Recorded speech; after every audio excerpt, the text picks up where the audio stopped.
অন্ধকার এবং অজ্ঞানতায় ভরা কলিযুগকে শেষ করা ভগবান কল্কির প্রেমের কাহিনী সম্পর্কে খুব কম লোকই জানেন। আজকে আমরা বলতে চলেছি ভগবান কল্কি এবং দেবী পদ্মাবতীর দিব্য মিলনের কাহিনী সম্পর্কে। আপনি কি জানেন ভগবান বিষ্ণুর দশম এবং শেষ অবতার ভগবান কল্কির জন্মের সময় ভগবান ব্রহ্মা চিন্তিত হয়ে পড়েছিলেন? আর কেমন করে ভগবান রাম ভগবান কল্কির দর্শন প্রাপ্তি করেছিলেন? এরই সঙ্গে আমরা জানব ভগবান শঙ্কর ভগবান কল্কি এবং দেবী পদ্মা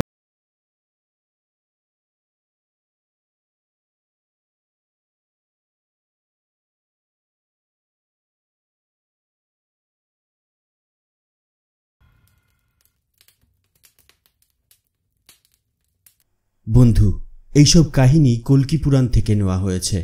যদি আপনি এই বিষয়ে আরও বিস্তারিত জানতে চান তাহলে আমাদের ডেসক্রিপশন বক্সে তার লিঙ্ক দেওয়া হলো।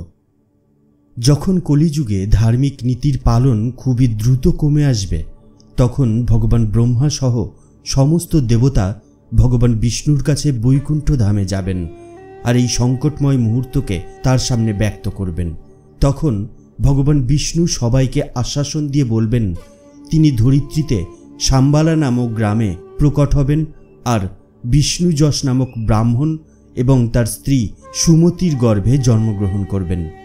তার উদ্দেশ্য হবে সমস্ত ধরিত্রীকে কলি নামক রাক্ষসের হাত থেকে মুক্ত করা এবং পৃথিবীতে পুনরায় সত্যযুগের স্থাপনা করা।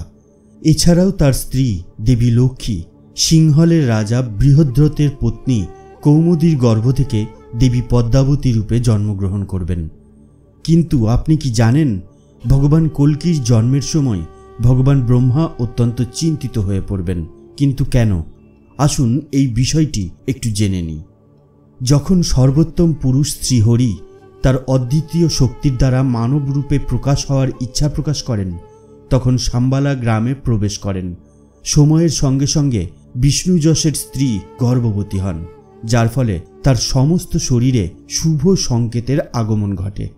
এরপরে গ্রহ, তারা এবং নক্ষত্রের সমস্ত দেবতারা তার গর্ভে ধীরে ধীরে বড় হওয়া বাচ্চার চরণের মনে মনে সেবা করতে থাকেন। ভগবান শ্রীহরির এই পৃথিবীতে অবতরণের দিন সমস্ত জগৎ সংসার আনন্দময় হয়ে উঠবে।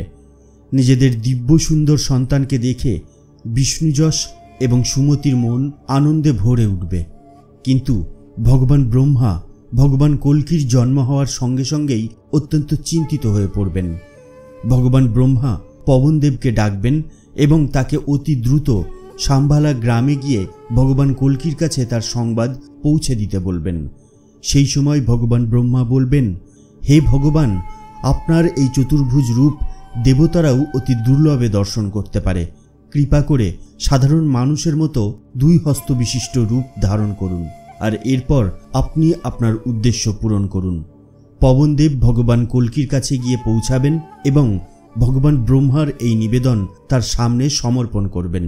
ভগবান কল্কি পবনদেবের সমস্ত কথা শুনবেন এবং 2 হস্ত বিশিষ্ট রূপ ধারণ করবেন। এইভাবেই ভগবান ব্রহ্মার সমস্ত চিন্তা দূর হবে। ভগবান কল্কির জন্মের পর তার মাতা পিতা অত্যন্ত প্রসন্ন থাকবেন। মাতা সুমতি তাদের গ্রামের সমস্ত ব্রাহ্মণদের আমন্ত্রণ করবেন এবং প্রত্যেক ব্রাহ্মণকে 100টি করে গাভী দান করবেন। বাচ্চার কল্যাণের জন্য বিষ্ণুযশ নামকরণ সমারোহের জন্য বেদ পাঠ করতে পারে এমন জ্ঞানী ব্রাহ্মণদের আমন্ত্রণ করবেন।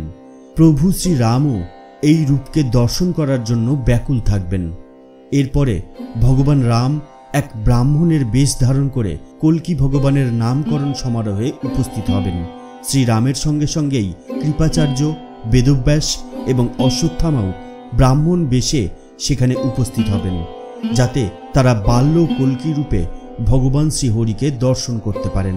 এই 4 জন মহান ব্রাহ্মণ মানব রূপে অবতারিত ভগবান বিষ্ণুকে নিজেদের আদর প্রদান করবেন।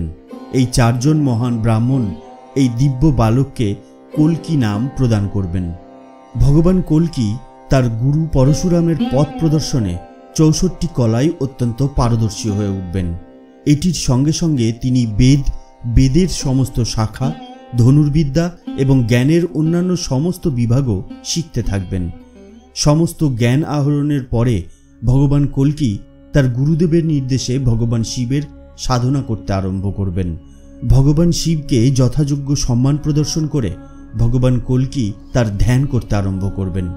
ভগবান কল্কির প্রার্থনা শোনার পরে ভগবান শিব মাতা পার্বতীকে সঙ্গে নিয়ে তার সামনে প্রকট হবেন এবং তাকে আশীর্বাদ স্বরূপ একটি ঘোড়া এবং একটি তোতা পাখি দান করবেন আর বলবেন, এই ঘোড়া পক্ষীরাজ গরুড়ের থেকে প্রকট হয়েছে আর এর নিজের ইচ্ছা অনুসারে যে কোনো স্থানে যেতে পারে এবং যে কোনো রূপ ধারণ করতে পারে।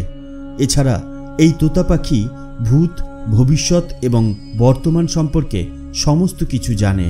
এই দিব্য ঘোড়া দেবদত্ত নামে এবং এই তোতা সুখ পাখি নামে পরিচিত হবে। এই ঘোড়া এবং তোতার প্রভাবে সংসারের সমস্ত মানুষ আপনাকে সমস্ত শাস্ত্রের জ্ঞাতা এবং মহান ধনুর্ধর রূপে জেনে থাকবে। এরই সঙ্গে মহাদেব তাকে একটি তলোয়ার প্রদান করে বলবেন যে আমি আপনাকে এই তীক্ষ্ণ এবং মজবুত তলোয়ার উপহার স্বরূপ দিতে চাই, যার মধ্যে এই পৃথিবীর সমস্ত বোঝা ওঠানোর ক্ষমতা আছে। ভগবান কল্কি তাকে প্রণাম করবেন এবং দেবদত্তের পিঠে সওয়ার হয়ে সাম্ভালা গ্রামের উদ্দেশ্যে প্রস্থান করবেন। একবার পরম বুদ্ধিমান সুখ, যে আসলে ভগবান শিবের প্রিয় পাত্র ছিলেন, একদিন সন্ধেবেলাতে উড়তে উড়তে ভগবান কল্কির কাছে এসে পৌঁছাবেন এবং ভগবান কল্কিকে প্রণাম করে তার তপ করতে আরম্ভ করবেন। তখন ভগবান কল্কি মুচকি হেসে তাকে জিজ্ঞাসা করবেন, আপনি কোথা থেকে আসছেন? এই প্রশ্নের উত্তর দিতে গিয়ে সুখ বলবেন, হে প্রভু, আমি এক্ষুনি সিংহল নামক দ্বীপ অতিক্রম করে এসেছি, যা সমুদ্রের মধ্যে অবস্থিত। এই সিংহল দ্বীপে ধর্মাত্মা রাজা বৃহদ্রথের শাসন আছে। এই রাজার কন্যা পদ্মাবতী অত্যন্ত রূপবতী, নিষ্কলঙ্ক এবং অত্যন্ত গৌরবশালিনী। অসাধারণ সুন্দরী এবং প্রতিভাশালী এইরকম কন্যা তিন লোকে খুব কমই দেখতে পাওয়া যায়, যা আসলে বিধাতার এক অদ্ভুত সৃষ্টি। সে তার সমস্ত সখীদের নিয়ে ভগবান শিবের পূজা করে থাকে। এরই সঙ্গে সে ভগবানের নাম জপ এবং তার ধ্যানে সবসময় মগ্ন থাকে। আসলে একবার যখন দেবী পদ্মাবতী নিজে ধ্যানমগ্ন ছিলেন, তখন ভগবান শিব মাতা পার্বতীকে সঙ্গে নিয়ে এই ভেবে তার সঙ্গে দেখা করতে এসেছিলেন যে দেবী লক্ষ্মী স্বয়ং এই পৃথিবীতে অবতারিত হয়েছেন। ভগবান শিব এবং মাতা পার্বতীকে নিজের সামনে দেখে দেবী পদ্মাবতী লজ্জায় নিজের মাথা নত করে সেখানে দাঁড়িয়ে থাকবেন আর কোনো বাক্য বলতে অসমর্থ হয়ে পড়বেন। তখন ভগবান শিব বলবেন, হে ভাগ্যশালী, আপনি ভগবান নারায়ণকে নিজের স্বামী হিসেবে প্রাপ্ত করবেন। তিনি অত্যন্ত খুশির সঙ্গে আপনাকে বিবাহ করবে। আপনি নিশ্চিত থাকুন যে কল্কি ব্যতীত এই পৃথিবীতে দ্বিতীয় কোনো পুরুষ নেই যে আপনাকে প্রাপ্ত করতে পারবে না। যে পুরুষ আপনার দিকে বাসনাযুক্ত মন নিয়ে তাকাবে, সে তখনই মহিলাতে রূপান্তরিত হবে। তা সে যতই কোনো দেবতা, নাগ, রাক্ষস, গন্ধর্ব হোক না কেন। যদি সে আপনার সঙ্গে বৈবাহিক সম্পর্ক স্থাপনের ইচ্ছা নিজের মনের মধ্যে পোষণ করে, তাহলে সে দ্রুত মহিলাতে রূপান্তরিত হয়ে যাবে। যদিও এটাকে আশীর্বাদী বলুন বা অভিশাপী বলুন, এটা কখনোই ভগবান হরির উপরে কার্যকরী হবে না। এখন আপনি আপনার উপাসনা ত্যাগ করে নিজেও গৃহে প্রত্যাবর্তন করুন। ভগবান শিবের কাছ থেকে এইরকম আশীর্বাদ প্রাপ্ত করে পদ্মাবতীর খুশির কোনো ঠিক ঠিকানা ছিল না। এরপর তিনি ভগবান শিব এবং মাতা পার্বতীকে প্রণাম করে নিজের ঘরে ফিরে এলেন। অনেক সময় অতিবাহিত হওয়ার পরে রাজা বৃহদ্রথ ভাবলেন যে তার কন্যা পদ্মাবতী এখন বড় হয়ে গিয়েছে এবং তিনি পদ্মাবতীর জন্য একজন উপযুক্ত পাত্র খোঁজার কথা ভাবতে থাকেন। কিন্তু রাজা বৃহদ্রথ এটা মনে করতেন যে তিনি এত ভাগ্যশালী নন যে নিজের কন্যাকে ভগবান বিষ্ণুর হাতে দান করতে পারবেন। এর বদলে তিনি নিজের কন্যার বিবাহের জন্য একটি স্বয়ম্বর সভা আয়োজনের প্রস্তাব রাখলেন। এই স্বয়ম্বর সভাতে অনেক রাজা বিভিন্ন স্বর্ণ আভূষণে সুসজ্জিত হয়ে নিজের সৈন্য নিয়ে দেবী পদ্মাবতীকে বিবাহ করার বাসনা নিয়ে সিংহল দ্বীপে গিয়ে পৌঁছালেন। সেই সময় ভগবান কল্কির দিব্যততা সুখ স্বয়ম্বর সভা দেখার জন্য একটি উঁচু বৃক্ষের উপরে চড়ে বসলেন। দেবী পদ্মাবতী সেই সভাতে হাতে ফুলের মালা নিয়ে উপস্থিত হলেন। তার উপস্থিতি সভাতে উপস্থিত সমস্ত রাজাকে মন্ত্রমুগ্ধ করে দিল। তার সৌন্দর্যতা আশপাশের বাতাবরণকে আরো সুন্দর করে তুলেছিল, যার ফলে সভাতে উপস্থিত সবার মন তার উজ্জ্বল সৌন্দর্যের প্রতি আকর্ষিত হচ্ছিল। আর যখনই সমস্ত রাজারা দেবী পদ্মাবতীকে বাসনাযুক্ত ইচ্ছা নিয়ে দর্শন করলেন, তখনই তারা সবাই মহিলাতে রূপান্তরিত হয়ে গেলেন। তাদের শারীরিক বিশেষত্ব আর ব্যক্তিত্ব পুরোপুরি মহিলাতে রূপান্তরিত হয়ে গেল। সমস্ত রাজারা মহিলাতে রূপান্তরিত হয়ে যাওয়ার পর পদ্মাবতীকে এমনভাবে অনুসরণ করতে আরম্ভ করল যেন দেখে মনে হলো তারা সবাই দেবী পদ্মাবতীর সখী। এই ঘটনায় দেবী পদ্মাবতী অত্যন্ত নিরাশ হয়ে পড়েন এবং নিজের সমস্ত স্বর্ণ আভূষণ পরিত্যাগ করেন। তিনি নিজের সখী বিমলাকে নিজের দুঃখ ব্যক্ত করতে গিয়ে নিজের ভাগ্যের প্রতি প্রশ্নচিহ্ন খাড়া করেন। পদ্মাবতী ভাবতে থাকেন যে তিনি একজন অভিশপ্ত মহিলা, কারণ যে পুরুষই তাকে নিজের করে পেতে চায় সে মহিলাতে রূপান্তরিত হয়ে যায়। ভগবান শিবের প্রতি নিজের ভক্তি থাকার পরেও তার আশীর্বাদ দেবী পদ্মাবতীর ক্ষেত্রে একটি অভিশাপে রূপান্তরিত হয়েছিল। তিনি ভাবতে থাকেন যে ভগবান হরি তাকে ত্যাগ করেছেন।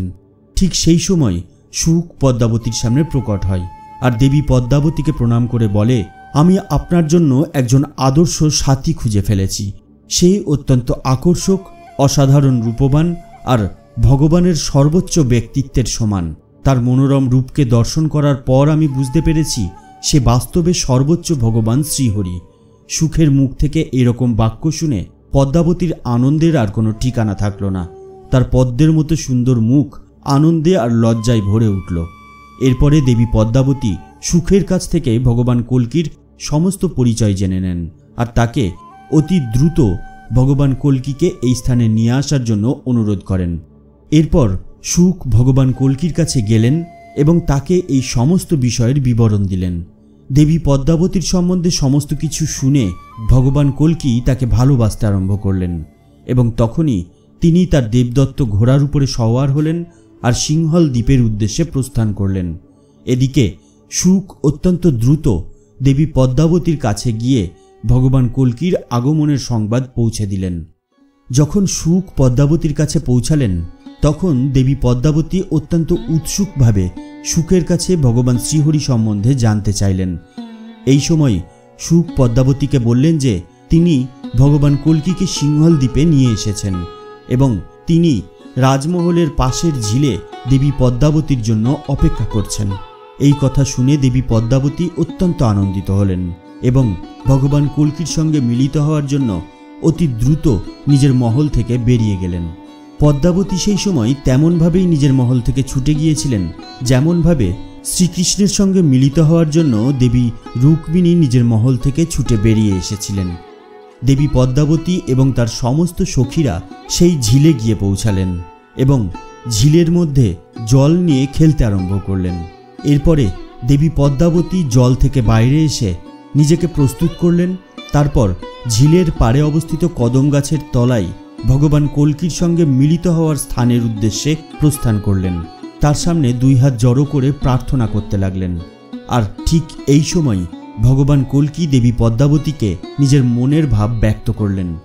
কিছুক্ষণের মধ্যেই দেবী পদ্মাবতী নিজের মহলে ফিরে আসলেন এবং দূত মারফত ভগবান কল্কির আগমনের বার্তা মহারাজার কাছে প্রেরণ করলেন। এতে রাজা অভিভূত হয়ে পড়লেন এবং স্বয়ং ভগবান কল্কিকে স্বাগত জানিয়ে নিজের মহলে নিয়ে আসলেন। একদম শেষে তিনি পদ্মাবতীর বিবাহ ভগবান কল্কির সাথে দিয়ে দিলেন। আজকের ভিডিও ব্যাস এই পর্যন্তই।